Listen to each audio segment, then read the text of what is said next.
Mas mahal nila kayo kaysa sa sarili nila. Para sa ito, hindi mo lang alam kung ilang beses na nilang pinalak pumalik para sa sarili nila. Pero nauwi sa, padala ko na lang muna. How many times they wanted to rest, pero mas pinili ang overtime para sa tuition, para may renta, sa mga kailangan sa bahay. They don't tell you this, pero madalas sila ang huling kumakain, huling bumibili, huling nag-aalaga ng sarili.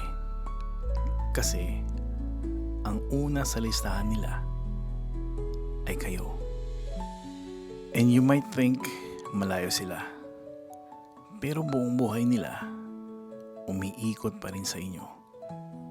Every paycheck, every video call, every prayer bago matulog. Hindi sila nagtitipid kasi gusto nila. Nagtitipid sila kasi ayaw nilang maramdaman nyo yung hirap na pinagdadaanan nila.